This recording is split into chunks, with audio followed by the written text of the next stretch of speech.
घबराए हुए, सहमे हुए राहुल गांधी।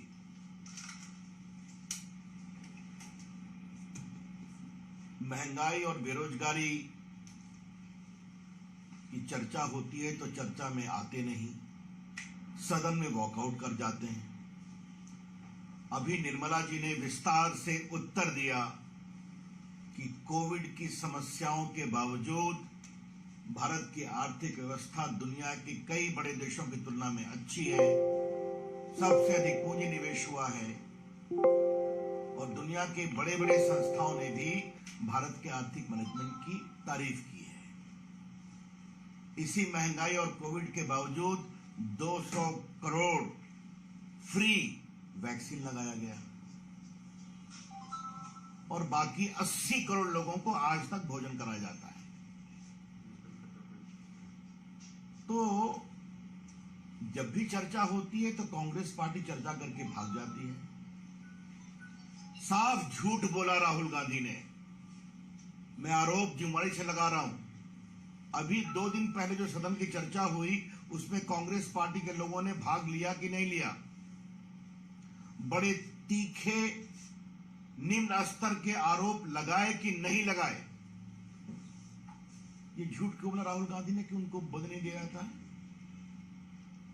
ये देश को बताना जरूरी है। तो महंगाई और बेरोजगारी एक बहाना है,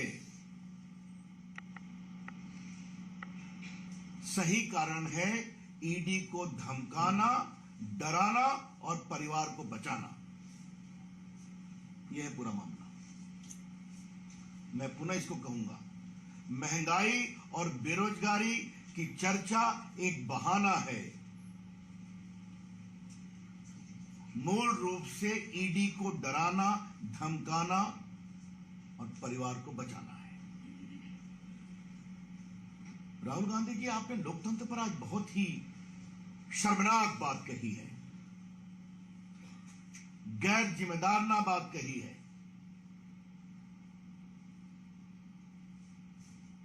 राहुल गांधी को हम क्या कहें? उनकी दादी जी ने देश में इमरजेंसी लगाई थी।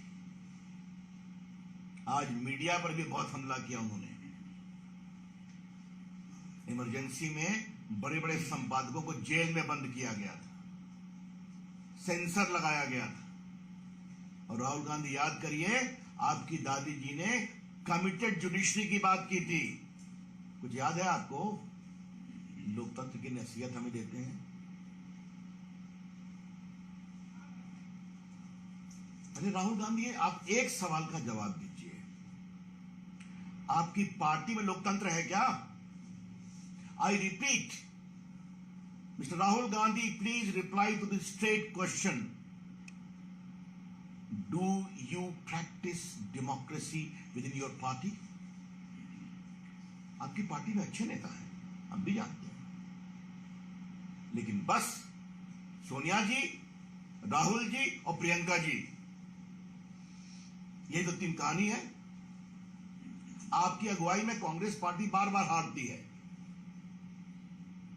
कांग्रेस पार्टी को अगर जनता वोट नहीं देती है तो कृपया करके लोकतंत्र पर क्यों आप ठीकरा फोड़ते हैं Rahul Gandhi? Why you blame democracy when the people of India reject you with repeated regularity?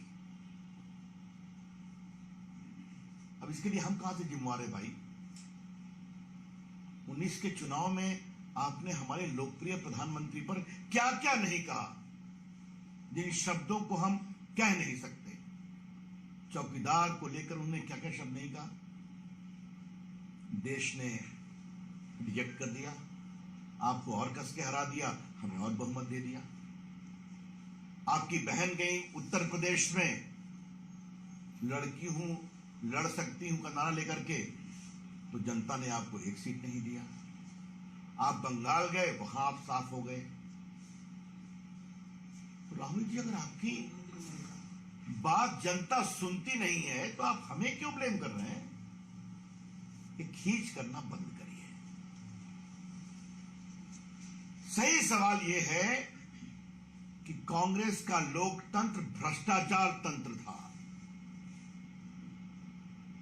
democracy under Congress party had become an epitome of corruption.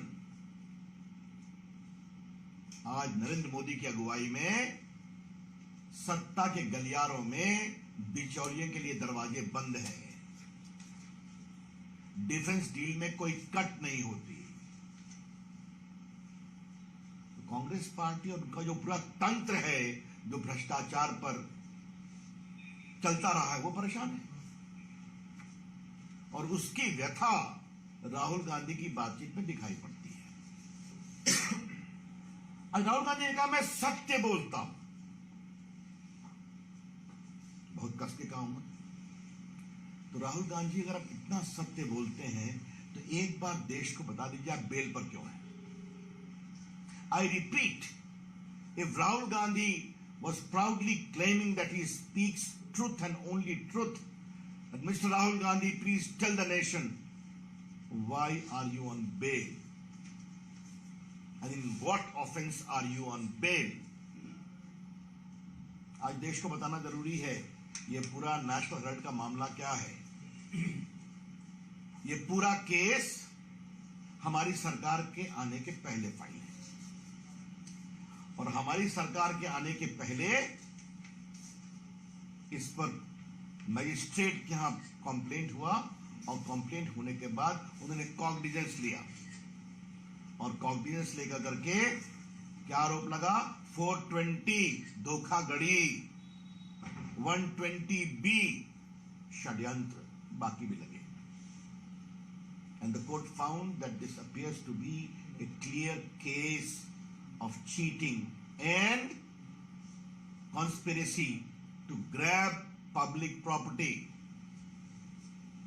आज मैं देश को बताना चाहता हूं क्योंकि राहुल गांधी झूठ बोले, इस सच्चाई को नहीं बताए कि क्यों बेल पर है। नेशनल हेराल्ड एक पुराना अखबार था आजादी के आंदोलन का, नेहरू जी के समय का था, नहीं चल पाया। 80 करोड़ से ऊपर की देनदारी थी। 2010 में एसोसिएटेड जर्नल जो अखबार निकालता था उसने इस पूरे को यंग इंडिया को शेयर दे दिया। सिर्फ 5 लाख रुपए जमा किए गए थे, याद करिए,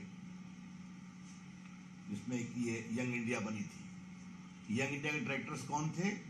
सोनिया जी 38%, राहुल गांधी 38%, और बाकी मोतीलाल जी और ऑस्कर फर्नांडिस जो नहीं रहते। इन्होंने मात्र 50 लाख रुपया दिया कांग्रेस पार्टी को, नेशनल हेराल्ड को, और कांग्रेस पार्टी ने 80 करोड़ का लोन माफ कर दिया। वो 50 लाख रुपये भी मीडिया में चर्चा है, हवाला से आए। तो अर्थात मात्र 5 लाख रुपये लगाकर 5000 करोड़ की नेशनल हेराल्ड की संपत्ति दिल्ली में, मुंबई में, लखनऊ में, पटना में, मोहाली में सब इस फैमिली कंट्रोल ट्रस्ट में आ गई। यही तो कहानी है। क्या सच्चाई नहीं कि राहुल गांधी और सोनिया जी दिल्ली हाईकोर्ट में क्वेश्चनिंग के लिए गए, वहां रिजेक्ट हो गया, सुप्रीम कोर्ट गए, वहां रिजेक्ट हो गया, तो बेल लेना पड़ा। बाद में इनकम टैक्स की कार्रवाई हुई, उसमें भी वो हारे, ट्राइब्यूनल में गए, उसमें भी हारे, टैक्स लगा। तो राहुल गांधी की अगर कोर्ट आपको बेल नहीं देती है, अगर आपका कंप्लेन भ्रष्टाचार का क्वॉश नहीं होता है, तो आप इंस्टीट्यूशन को ब्लेम करेंगे? क्या मतलब है इसका? भारत की न्यायपालिका आजाद है, भारत की जुडिशरी की चर्चा दुनिया में होती है, और आपने बार बार कहा ऑल इंस्टीट्यूशंस। इलेक्शन कमीशन देश का चुनाव कराता है, आज सब कुछ इलेक्ट्रॉनिक है, ईवीएम से है, आपको वोट नहीं मिलता, आप हार जाते हैं, तो आप इंस्टीट्यूशन को ब्लेम करेंगे। आप संसद चलने देते नहीं है सिर्फ अपने परिवार को बचाने के लिए, और आप इंस्टीट्यूशन को ब्लेम करेंगे। और मीडिया आपकी सच्चाई लिखे तो आप बिके हुए हैं, और प्रेस कॉन्फ्रेंस करके आप विदेश चले जाते हैं।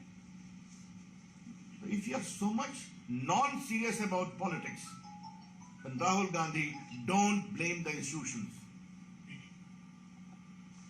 आज मुझे राहुल गांधी से एक और बात कहनी है। राहुल गांधी जी, आप मोदी जी की आलोचना करिए, आप बीजेपी की आलोचना करिए, लेकिन अब आप देश की आलोचना कर रहे हैं और अपने राजनीतिक स्वार्थ, भ्रष्टाचार से बचने के लिए अब आप पूरे देश की आलोचना कर रहे हैं, देश के संस्थानों की आलोचना कर रहे हैं। Mister Rahul Gandhi, stop demeaning the institutions of India to safeguard your own corruption and misdeeds. आप राहुल गांधी इंस्टीट्यूशन की बात करते हैं,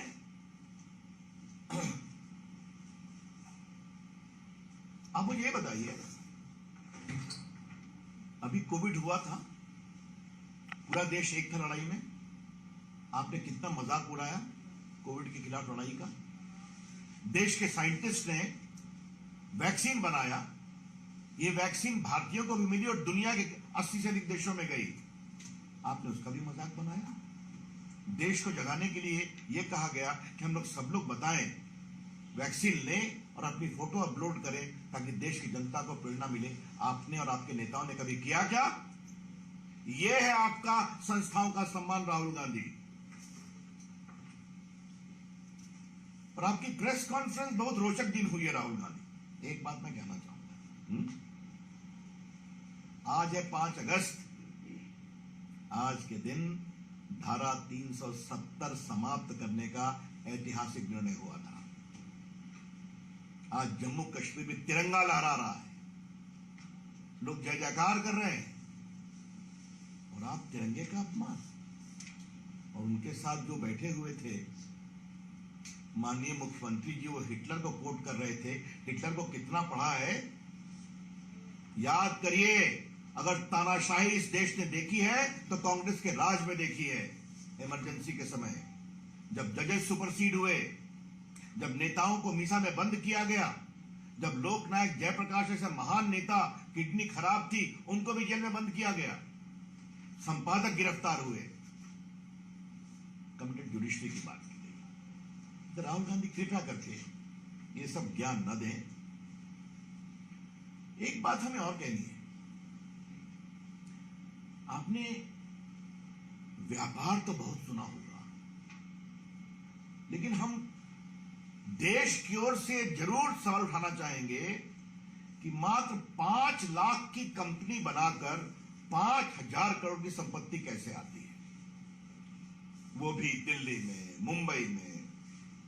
ये सब सरकारी जमीन पर बड़ी बड़ी बिल्डिंग बनी, आज सब उनके कंट्रोल में है।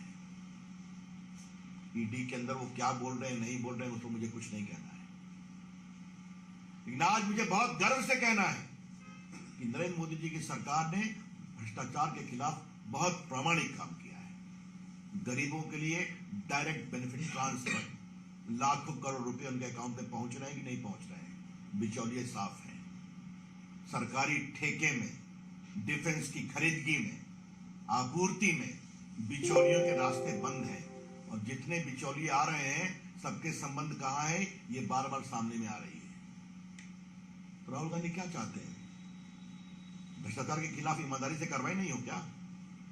ये कार्रवाई कभी नहीं रुकेगी, ये देश अपेक्षा करता है। आज ये सच्चाई नहीं है कि हजारों करोड़ रुपए की संपत्ति ईडी ने जब्त की है। आप ही लोग तो लिखते हैं मीडिया में। क्या सच्चाई नहीं? कलकत्ता में कितने करोड़ रुपए दिखाई पड़ रहे हैं फ्लैट पे, कितने गहने दिखाई पड़ रहे हैं, रांची में दिखाई पड़ रहे हैं, मुंबई में बड़े बड़े नेता जेलों में बंद हैं, बेल नहीं मिलती उनको। ये है बड़े सवाल। आज ये देश नरेंद्र मोदी की अगुवाई में ईमानदारी से काम कर रहा है और भ्रष्टाचार के खिलाफ जबरदस्त प्रहार हो रहा है। हाँ, इस प्रहार से कांग्रेस पार्टी को परेशानी होती है, हम समझते हैं, लेकिन राहुल जी, उस परेशानी का हम कुछ नहीं कर सकते। जो आपने करा है वो आपको भोगना पड़ेगा। अगर 5 लाख रुपए की संपत्ति लगाकर, हवाला के माध्यम से पैसा लेकर 5,000 करोड़ की संपत्ति अगर आपके पास आती है तो आपको इसका जवाब देना पड़ेगा, ट्रायल फेस करना पड़ेगा, ईडी के सवालों का जवाब देना पड़ेगा। एक और बात मुझे कहनी है, जिसका मुझे बहुत दुख लगा है। राहुल गांधी ने आज स्टार्टअप का मजाक उड़ाया है। राहुल गांधी आईटी को आप समझते हैं क्या? हमारी बात में बहुत गंभीरता से पूछ रहा हूं। राहुल गांधी जी स्वयं कितना अध्ययन करते हैं इस पर हम चर्चा कर सकते हैं, लेकिन क्या उनको सही जानकारी मिलती है क्या कि भारत का स्टार्टअप मूवमेंट आज दुनिया का तीसरा चौथा नंबर पहुंच गया है कुछ वर्षों में? राहुल गांधी, आपको पता है क्या कि भारत के स्टार्टअप मूवमेंट में 100 स्टार्टअप यूनिकॉर्न हो गए? ये नौजवान बच्चे हैं। राहुल गांधी, यूनिकॉर्न का मतलब आप समझते हैं? यूनिकॉर्न का मतलब होता है $1 बिलियन रेवेन्यू, 7,000 करोड़। और ये 25-30 साल के बच्चे नरेंद्र मोदी की अगुवाई में, प्रोत्साहन से आज दुनिया में भारत का परचम लहरा रहे हैं। राहुल गांधी जी, आपको पता है कि आज दुनिया की तमाम आईटी कंपनियों के सीईओ भारतीय हैं, अधिकांश के? राहुल गांधी जी, आपको पता है कि आज इंडियन आईटी इंडस्ट्री की का आदर पूरी दुनिया में होता है? आज आपको पता है कि किस तरह से digital India, digital payment, direct benefit transfer, Covid के समय जिस तरह से 200 करोड़ लोगों को वैक्सीन दी गई और उसकी पूरी सूचना मोबाइल पर अवेलेबल थी डिजिटल माध्यम से, ये कुछ जानने की कोशिश की है आपने? और आपने स्टार्टअप पर मजाक कर दिया। ये बहुत दुर्भाग्यपूर्ण है और इसकी मैं भर्त्सना करता हूं। बेरोजगारी की दिशा में भी बहुत काम हो रहे हैं। सड़कें बनती हैं तो नौकरी मिलती है कि नहीं? अगर हर गांव में बिजली जाती है तो नौकरी मिलती है कि नहीं?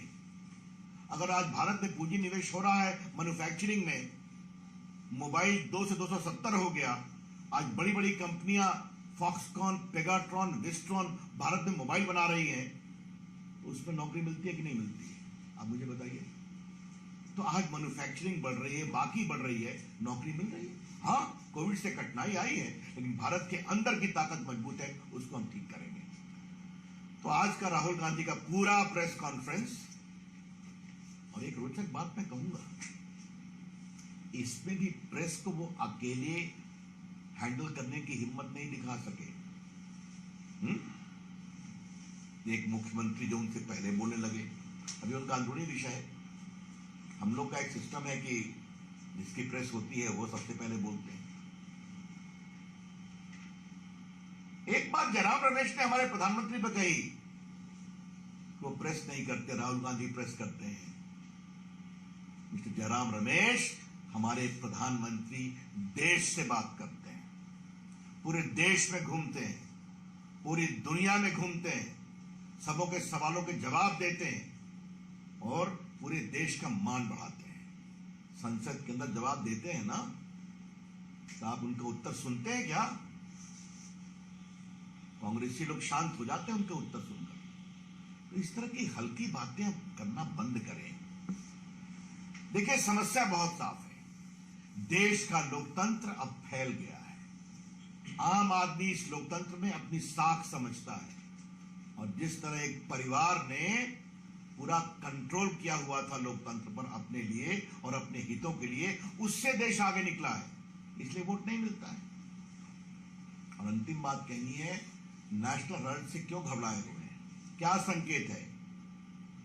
कांग्रेस पार्टी परिवार की जेब में, कांग्रेस पार्टी का नेतृत्व परिवार की जेब में, अब कांग्रेस पार्टी की संपत्ति भी परिवार की जेब में है। The crux of the national Herald corruption is straight and simple. The Congress party is in the pocket of the family. The leadership of the Congress party is also in the pocket of the family.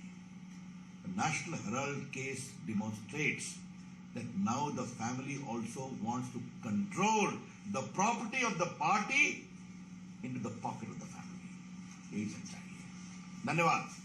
Sir, एक सवाल ये था कि उन्होंने प्रधानमंत्री नरेंद्र मोदी को Hitler कहा कि चुनाव तो हिटलर ने जीत जाता था। दूसरी बात उन्होंने कहा कि देश में लोकतंत्र खत्म हो रहा है क्योंकि सभी संस्थाओं पे बीजेपी सरकार और आरएसएस का कब्जा है। ऐसा है, ये उनकी हताशा है।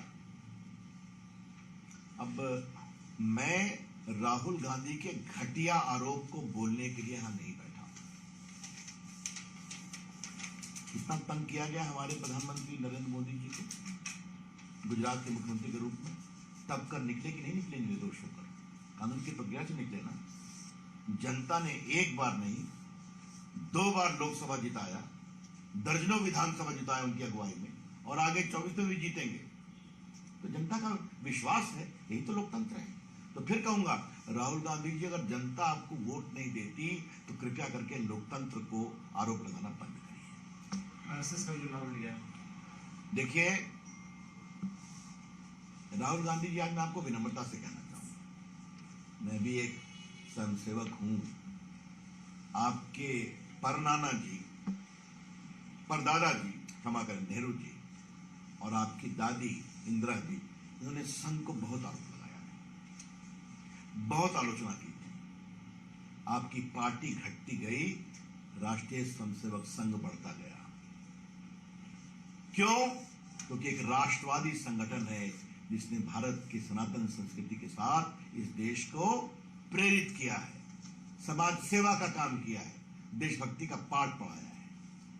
कृपया करके ऐसे प्रामाणिक संगठन जो देशभक्ति के लिए हमेशा खड़ा रहता है, उसके खिलाफ ऐसी हल्की सतही बातें करना बंद करें और आप छोटे होते जाएंगे। सर, उन्होंने ये भी कहा है कि सारा सिस्टम मेरे हाथ में दे दो तो मैं बताता हूँ इलेक्शन कैसे जीतते हैं। अब इस हल्की बात का मैं क्या जवाब? इससे बड़ी कोई हल्की बात हो सकती है?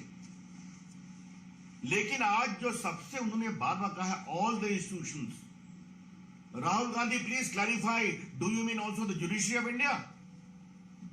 क्या भारत की न्यायपालिका पर भी आपको विश्वास नहीं है? शायद ये पीड़ा इसीलिए कि आपको बेल नहीं मिलता है, तो आप भ्रष्टाचार करेंगे, आप इस प्रकार से हजारों करोड़ की संपत्ति को अर्जित करेंगे और आपसे कोई सवाल नहीं पूछे। कोर्ट कहेगा ट्रायल फेस कीजिए चीटिंग का, तो आप कहेंगे सारे इंस्टीट्यूशन कंट्रोल में है। इससे बड़ी तो गैर जिम्मेदारना और शर्मिंदगी की बात नहीं हो सकती। राहुल गांधी जी, मैं आपको एक बात आज जरूर कहूंगा, आप देखिए हमारे प्रधानमंत्री की लोकतांत्रिक नीयत को। 14 में पहली बार प्रधानमंत्री बने तो 15 अगस्त को लाल किले से कहा, भारत को बनाने में सभी प्रधानमंत्रियों का योगदान है। नेहरू जी का भी नाम लिया, इंदिरा जी का भी नाम लिया, राजीव गांधी का भी नाम लिया। आप कैसे चर्चा करते हैं हमारे प्रधानमंत्री की, आज आपने अपने प्रेस में दिखा दिया। और अभी 3 मूर्ति का म्यूजियम बना तो हमारे प्रधानमंत्री का बड़ा हृदय देखिए, उन्होंने कहा भारत के सारे प्रधानमंत्रियों का इसमें स्थान दो। तो ये हमारी लोकतांत्रिक सोच है। आपके बारे में क्या कहूं मैं? मेरी माताजी, मेरी बहन, मेरी पार्टी, मेरी जेब में और मेरी सोच, ये आपकी सोच है। Thank you. सर, अभी मार्च कर रहे हैं लोकतंत्र बचाने के लिए, कांग्रेस पार्टी जो है मार्च कर रही है। लोकतंत्र में हर को मार्च करने की आजादी है, इस पर मुझे कुछ नहीं कहना है। इतने दिन वो भी सत्ता में रहे हैं, अच्छी बात है, मार्च करें, लेकिन लोकतंत्र खतरे में है, यह दुहाई देना बंद करें। भ्रष्टाचार तंत्र कांग्रेस का खतरे में है और हम चाहते हैं वो खतरे में रहे, वो कार्रवाई होगी, रुकेगी नहीं।